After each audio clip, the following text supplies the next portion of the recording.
Okay, so for this next part, what we're going to do is just clean some of these fret slots out before we start putting some glue in here. Now there's a couple of different ways that you can do this. Obviously one's a fret saw, but that's a specialised Luther tool. But for the sake of these videos, which is some tools that you'll have lying around the house, you can do a couple of things. You can use just your normal Stanley knife, best off flip it round the other way and kind of go at it backwards, just basically because you don't want to start cutting into it even more, because these fret slots, some of them can actually, depending on the model, can actually be a little bit deep. Now what you'll notice on this one, let's see if I can actually get it, but the fret slots, they don't actually go all the way to the edge of the fretboard, okay, so they just kind of been trimmed and overhang here. Some of them, the slits are straight across. Now for those ones, what you can do to clear it out is you can get an old E string, just take an old top E off your guitar, or keep hold of it, and you can kind of run it along the actual slots until it brings a load of the crap and the crud out, and then you can use a small hoover with a nozzle attachment just to suck all the stuff out. Right, there's a couple of options here. You can either, I mentioned veneers in the last video, you can do that if you want, but for the sheer sake that I don't really want lines like that, you know, they're going to be visible enough as it is, to be fair, once we've actually filled them. I'm just going to go for the wood glue effect. What I'm going to do is use a heavy duty fast drying PVA wood glue. Basically you can get it from anywhere. I'm going to put a decent amount in each one of the fret slots, and we're going to take a normal kitchen scouring pad, stick it in your missus's pan, just make sure she's in bed like mine is right now, and then just wipe the excess off all the way across. The reason we're going to do this, and we're not going to leave it high, is I want it slightly recessed, okay, because when you try and sand wood glue,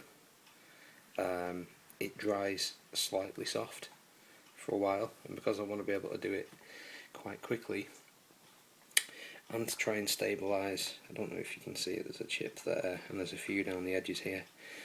Once that's all dried off for a day or so, or overnight, I'm going to come back and we're going to put a super glue layer, just a normal extra strong fast super glue, down each one of the fret slots, a nice fat amount, and then leave that to dry again, and that will stabilise any tiny cracks or gaps or any of the chip out that was caused from me being slightly hasty when I pulled the frets out. So, you know, that's kind of what we're going to do here. Now, what you need to really do is, before you do this, you need to, I mean, I've already done this, but if you tighten your truss rod, I'd say a turn and a half, which is way over what you should be doing. What it will do is it will simulate string tension, or over string tension, and you won't be able to see it, but it'll actually open each one of these gaps up, each of the fret slots, and then once the glue's in and drying, if you just release it back off again a couple of times, and what will happen is it will close itself back up again, so you've got a maximum amount in there.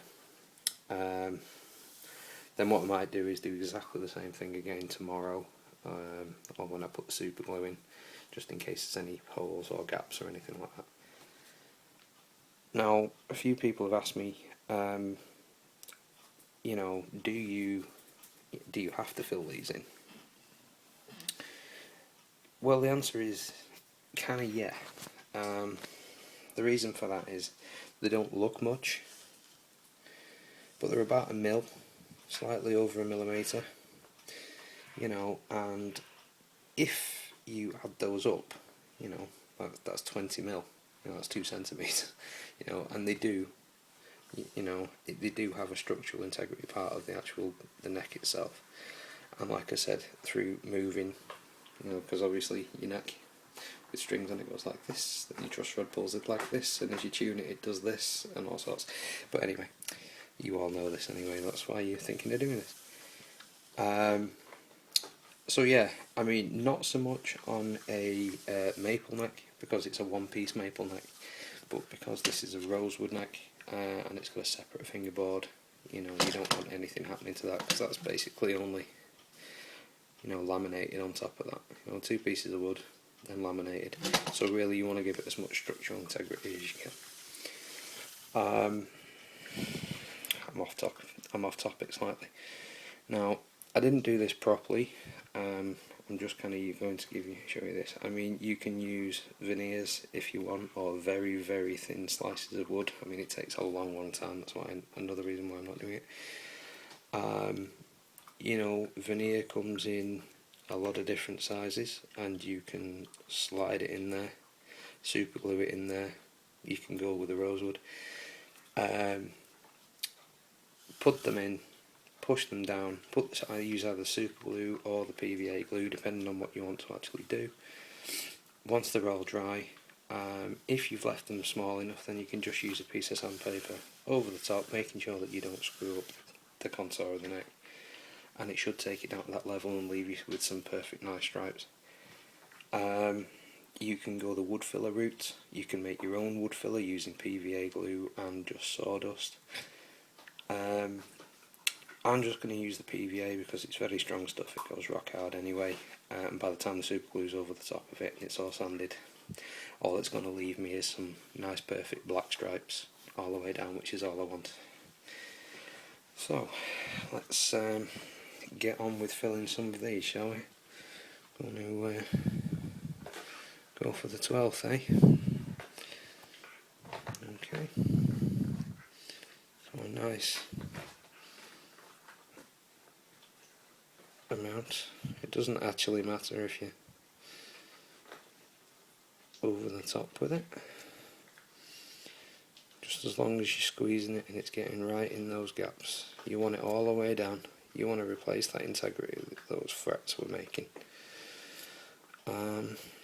Just do a few here just to give you an idea, and then I shall continue on. So yes, it's a little tiny bit messy, it is indeed, so we're going to wet.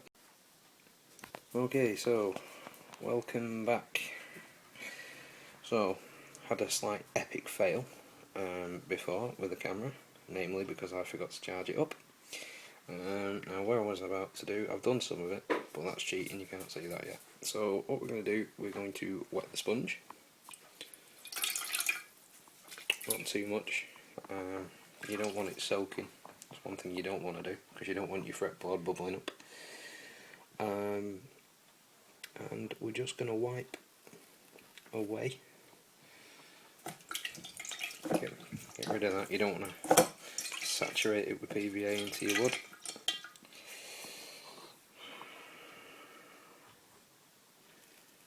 And another one. Turn it around for camera purposes, and again. Oops.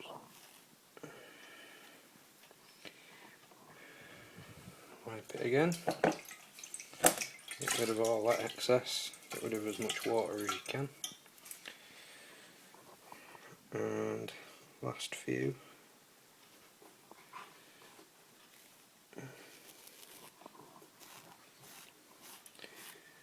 Now what you might find is, you can see where I have wiped too much away.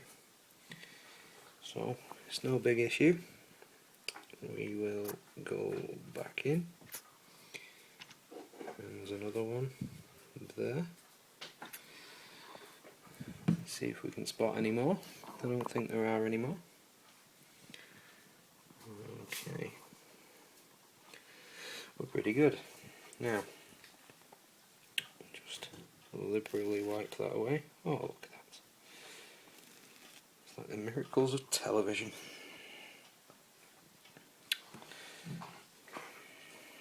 Okay, one last tiny one because I'm a bit picky. Good one in there. It's difficult to do this while you're holding the camera at the same time.